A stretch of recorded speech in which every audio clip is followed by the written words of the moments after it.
he's saving on Monday, Tuesday, Wednesday, Thursday, Friday. So that's 5 days.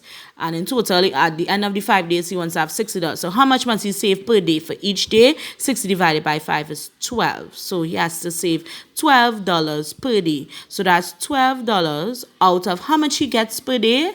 If you look back, that his allowance is $20 per day. So that's 12 out of the 20, and we have to write it as a percentage. Cancel my zeros. 2 into 2, 1, 2 into 10, 5. 5 by 12 is 60. That's 60%. Okay? Next question. The incomplete bar graph below shows the number of candies sold by a vendor over a 5-day period. A total of 165 candies were sold over the 5 days. Right? Let's look at the question. One lollipop costs $6. If the vendor sold 150 worth in lollipops, complete the bar graph to show the number of M&M sold, right? So they are telling us that one lollipop costs $6 and the vendor sold $150 worth. So how many lollipops is that he got for $150? If we have to find the number of lollipops, we'll have to divide. So we have a total of 150. One lollipop is $6, sorry. So 6 divided by 150, that means 25 lollipops were sold. So I can put in my bar graph. So lollipops are $25. So I have 25 lollipops were sold. Now I just need to find for M&Ms. And so far for lollipop, chewing gum, and Kit Kat and Skittles, we have those values there. The number of candies that were sold in total was 165 candies were sold in total. So 165 added to the 25 for lollipop, the 40 for chewing gum, 35 for Kit Kat, and the 45 for Skittles. So when I add up those values, minus is from 65, I got 20. So M&M is 20. Good?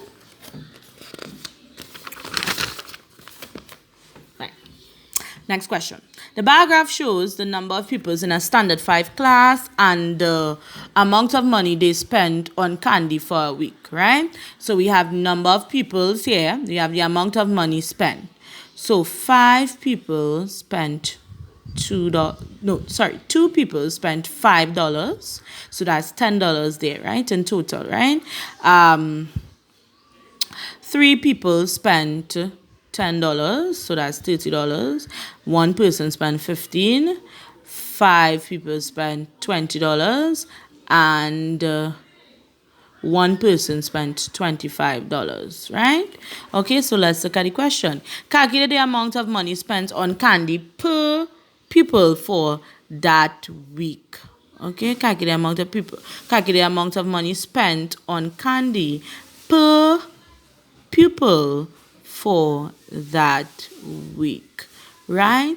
So the total amount of money spent on candies, right? So we had the total there. We have the 10, 30, 15, 100, 25. Now, I want to go through this question again because we would quickly read off and we would think that we're just adding 5, 10, 15, 20, 20. No. Remember, that's why you need to read your bar graph properly. Here, this column here, our vertical column, has the number of pupils, and the horizontal tells you how amount of money spent. So $5 was spent by 2 people, so that's $10 in total. $10 was spent by 3 people, so that's $30 in total. $15 was spent by 1 person, so that's $15 in total.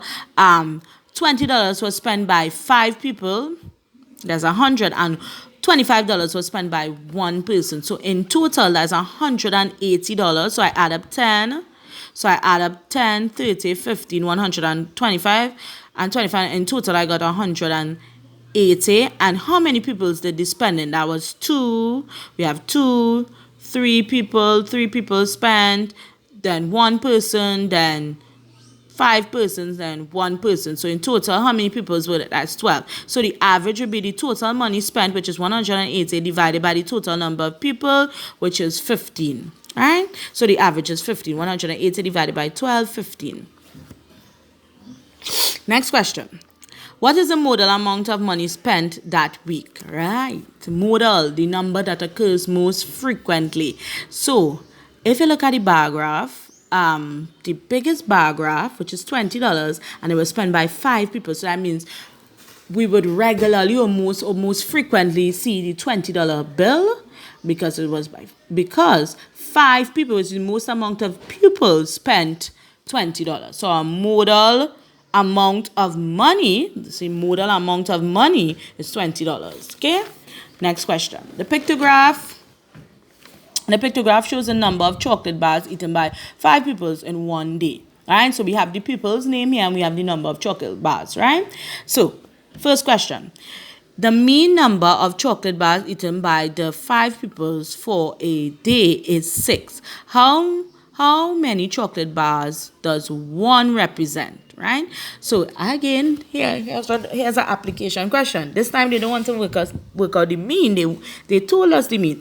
They said that the mean of chocolate bars eaten by 5 pupils for a day is 6. So the mean is 6 by the 5 people. So therefore the total will be equal to the mean multiplied by the number of people. So the mean is 6 multiplied by 5, which is 30. Right? So that means our total number of chocolate bars is 30. So we want to know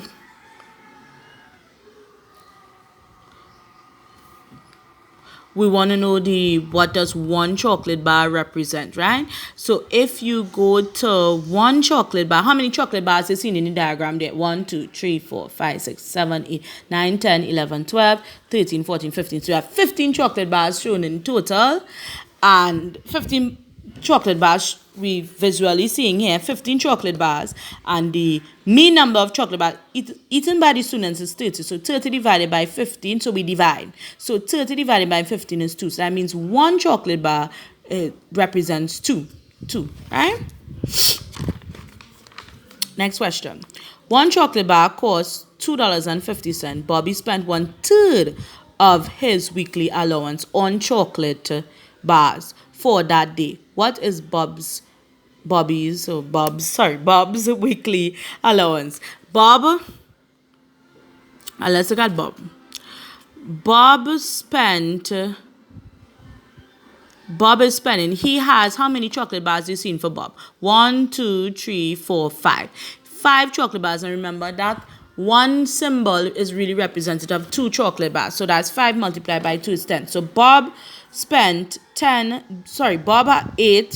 bought 10 bars, right? 10 bars of chocolate. And remember, 1 bar costs $2.50. So 10 multiplied by 250, which will give you $25. I didn't have to do any long multiplication. All I do is multiply by 10 and shift the decimal point 1 place to the right, okay?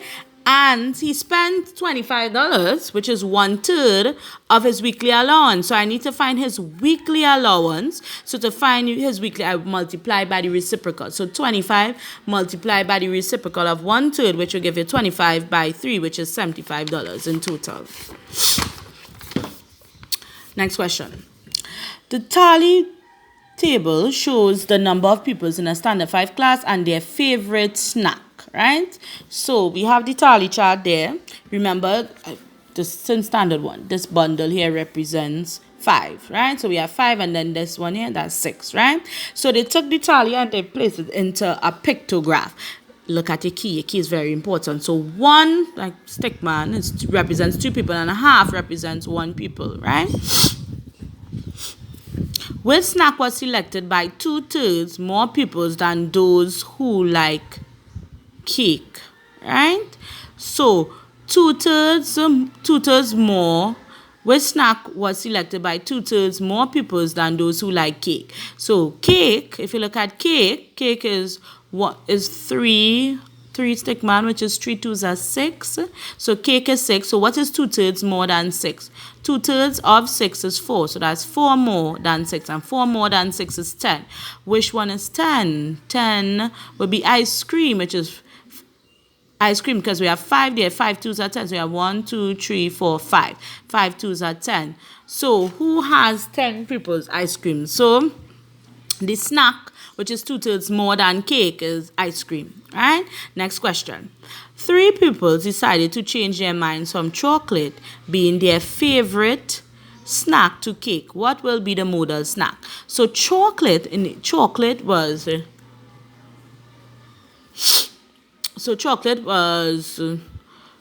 two, 4, 6 and half, 7, right? So chocolate was 7. The 7 minus 3, 4. And 3 students didn't like the chocolate anymore. So we lost 3 students. So that means chocolate is now 4. And they liked cake instead. So those 3 went to cake and cake was 6. So 6 plus 3 equal 9. So now we have that cake is 6, ice cream is 10, chocolate is 7. So what's the mode now? What's the modal snack now? Ice cream. Ice cream is now the modal snack. And I just want to backtrack here to part A, which I left out. Complete the pictograph to represent the number of people who like chocolate as their favorite snack. So chocolate is 7. You have 5, 6, 7. Chocolate is 7, right? And if you draw your diagram, so if you look at your key, we know that one stickman represents 2 peoples, right? So in total, chocolate is 7 people. So 7 divided by 2 is 3.5. So we have to do a 3 stickman and a half a stickman, right? Okay. Next question. A tank holding 1 liter of water loses the same quantity of liquid daily. Same quantity daily. Clue word. The incomplete graph shows the rate at which the water is lost, right? So day 1, we started off at full at 1,000 mils, which is 1 liter. We started off at 1 liter. Day 2, if you look at it, it's 87. So from day 1 to day 2, how much was lost? 125 mils. And remember, every day the tank loses the same quantity of water. So from day 2 to day 3, 125 is lost. And from day 3 to day 4, same 125 is lost, okay? How much water remained in the tank after day 4? So to find for the water remaining in day 4, we know that day 3 is 750 remain. And to move on to day 4, we know we have to lose how much? 100, and we need to use 125 mils. So therefore, when we take that 125 mils from day 3, which is 740, we left with 625 mils, which will be for day 4, right? Part B. On which day will the tank be completely empty? Right? In total, the tank has 1,000 mils, 1 liter, 1,000 mils.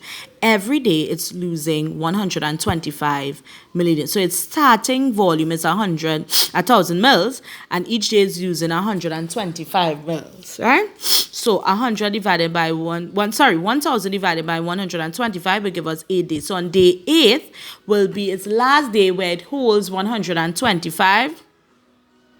And after day 8, it will be empty. So that will be day 9.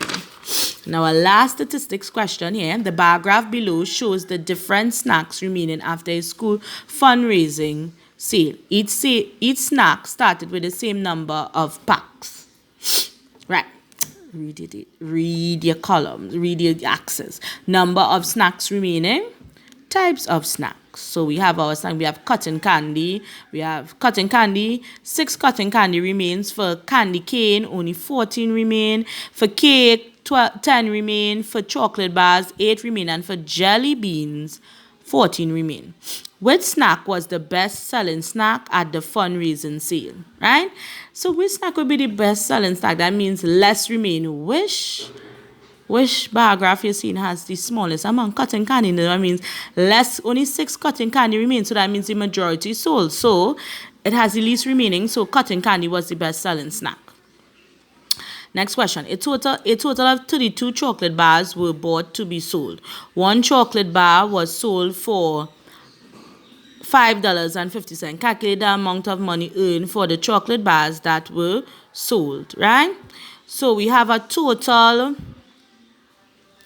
chocolate bars were 32, and if you look at chocolate bars, 8 remain. So if 8 remain, you have a total of 32 and 8 remain, that means 24 was sold.